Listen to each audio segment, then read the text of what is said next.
भाई साहब क्या नाम है आपका? मेरा नाम रामचंद्र दास। मैं उत्तर प्रदेश के जिला कानपुर का निवासी हूँ। जी। जी। यहाँ पर मीटिंग चल रही थी, आप हमारे फरुखाबाद में आए, ये सुकरलापुर है, यहाँ पर किस चीज की मीटिंग चल रही थी? सर मैं इसलिए आया हूँ, पहले भी आता रहा हूँ, क्योंकि हमारे जो सतगुरुदेव जी संतराम पाजी महाराज हैं, जिनके नाम से सतलोक आश्रम चल रहे हुए हैं हरियाणा में। तो सतलोक आश्रम बरवाला में 18 नवंबर 2014 को बहुत बड़ा बरवाला कांड हुआ था। उसमें मैं भी नया था, मुझे जानकारी नहीं थी। और बरवाला कांड होने के बाद उसमें जो दिखाया गया था, तो उस समय तो हमें इतनी जानकारी नहीं थी। धीरे धीरे जानकारी हुई तो जो संतराम पाजी महाराज के परिवार के लोग थे, जितने भी, उनका लड़का वीरेंद्र, उनका लड़का मनोज, उनकी बहन राजबाला, उनका बहनोई कृष्णा, उनका भांजा जोगिंदर, और बलजीत की बेटी बबीता, पूनम, सावित्री, रीना, इन सब लोगों ने मिलकर के कांड कराया।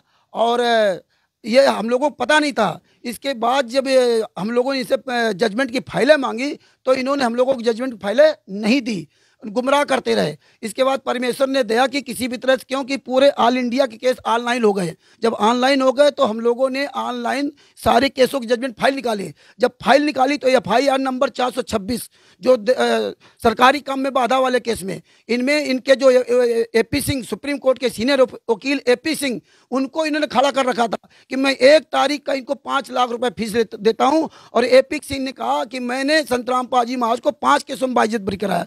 जब हमने FIR नंबर, इसके अलावा 12 और वकील थे, JK कक्कड़, MS नैन और अन्य तमाम लोग थे, तो उन्होंने सब लोगों ने यही बयान देते थे कि मैंने संतराम पाजी महाराज को 5 केसों में बाइज्जत बरी कराया। जब उनसे फाइलें मांगी तो उन्होंने फाइलें हमको नहीं दी। इसके बाद जब ऑनलाइन सारी फाइलें हमने निकाली तो FIR नंबर 426 को जो हमने रीड किया सरकारी काम में बाधा में, तो इन्होंने उस केस में AP सिंह वकील ही नहीं थे, जो सुप्रीम कोर्ट के सीनियर वकील अपने आप को कहते हैं, वो उस केस में वकील ही नहीं थे। और उसमें इन्होंने बाइज्जत बरी नहीं करा था, क्योंकि ये सब लोग फंस रहे थे सरकारी काम में बाधा में, क्योंकि संतराम पाजी महाराज तो बंधक बने हुए थे। इन्होंने बंधक बना रखा था आम पब्लिक को। जब पब्लिक को बंधक बना रखा था तो इस केस में ये सब लोग फंस जाते, जो संतराम पाजी महाराज के परिवार के थे, जो राष्ट्रीय सभा सेवा समिति के सदस्य थे, जो कबीर परमेश्वर भक्ति ट्रस्ट के सदस्य थे, जो मुनिंदर धर्मा ट्रस्ट के सदस्य थे, ये सब लोग फंस जाते। लेकिन इन्होंने अपने आप को बचाने के लिए, संतराम पाजी महाराज अपने आप को बचाने के लिए, इन्होंने सरकारी काम में बाधा में जो गलत सबूत वहां पेश किए, मतलब लोगों को जो हॉस्टाइल करा दिया, उनके बयान बदला दिए। तो जब ये बच गए तो संतराम पाजी महाराज को स्वाभाविक बचना था। इसके बाद 427 में जो उसमें जो है बंधक बनाने वाले केस में, तो इन्होंने ही बंधक बना रखा था। और ये चाहते थे संतराम पाजी महाराज सभी केसों में फंसे रहे, किसी भी तरह से ये बाहर निकल के ना आए। जब मैंने उस फाइल को रीड किया, FIR नंबर 427 को, तो उसमें सारा कांड इन्होंने किया था। और जब ये फंसने लगे, क्योंकि इन्होंने जो ट्रस्ट बना रखे कबीर परमेश्वर भक्ति ट्रस्ट, वो सब फर्जी, इनका किसी का नहीं नाम। संतराम पाजी महाराज के नाम से कोई आश्रम नहीं, संतराम पाजी महाराज के नाम से कोई बैंक खाता नहीं, संतराम पाजी महाराज के नाम से 1 फुटी कौड़ी नहीं है। सारा सब कुछ इन्होंने कवर कर। आप लोगों की इस समय क्या मांग है, क्या चाहते हो? हम ये चाहते हैं कि संतराम पाजी महाराज, हमारे जो संतराम पाजी महाराज जेल से बाहर किसी तरह आए, लेकिन इन्होंने बहुत बड़ा षड्यंत्र रखा है जिसके वजह से बाहर नहीं आ सकते। हम लोगों ने कानूनी कार्रवाई की, हाई कोर्ट तक गए, लेकिन वहां भी सब कुछ इन्होंने पूरा खरीद रखा है। हमारे पास ना उनके कोई जो वकालतनामा है जो हम कोर्ट जा सकें, और पहले गए भी तो उससे कुछ हासिल नहीं हुआ। तो हम ये पूरी दुनिया को, जितने सारे भगत हैं, इनको बताना चाहता हूँ कि सारी जजमेंट के फाइलों को पढ़ो। आपको क्या लगता है जो महाराज हैं संतराम पाल जी, वो दोषी हैं या नहीं है? सर देखिए, जब भी कभी किसी भी संत के खिलाफ या किसी व्यक्ति के खिलाफ कोई भी कांड दिखाया जाता है, तो उसमें क्या होता है, मीडिया क्या करती है, जैसे आप भाई लोग मीडिया लोग हो, तो आप लोग क्या दिखाते हो कि देखो इन्होंने ऐसा किया। जैसे संतराम पाजी महाराज के बारे में दिखाया गया कि ये दूध से नहाते थे, बलजीत के बेटी बबीता साथ हम बिस्तरी करते थे, और तमाम तरह के कारण दिखाए गए। लेकिन जब जजमेंट आता है तो कोई मीडिया नहीं दिखाती है, जबकि मेन जजमेंट है। हम कानून का सम्मान करते हैं, जो हमारा कोर्ट हमें मतलब जो जजमेंट देता है, लेकिन जजमेंट के बारे में कोई नहीं दिखाता।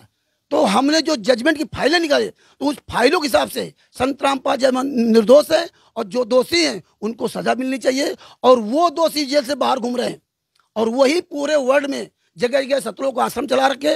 और अगर हम आप लोग कहीं आवाज उठाते हैं तो ये गुंडे पूरी टीम लेकर के हम लोग को मारते हैं। भाई साहब, अगर संत रामपाल जी अगर निर्दोष होते तो बाहर होते, लेकिन इस समय जेल में है ना। जी, यही मैं आपको बताना चाहता हूं कि जब 5 महिला 1 बच्चे की हत्या इन्होंने जो 28 गुंडों ने किया, तो आपका जो क्वेश्चन है आप अपने हिसाब सही बता रहे हैं, लेकिन कोर्ट भी सबूत मांगता है कि जैसे आप 5 महिला एक बच्चे की हत्या की और जो उनके लड़का वीरेंद्र, मनोज और बलजीत और उनकी जो बहन राजवाला, उनका बहनोई कृष्णा और उनका जोगिंदर, इन सब लोगों ने, महेंद्र बगोड़ा, अमित जो संतराम पाजी सगा भाई महेंद्र बगोड़ा, इन लोगों ने जब कोर्ट में बयान दिए कि मैंने इनको बांस के डंडे से मारा, तो कोर्ट ऐसे नहीं मान लेता।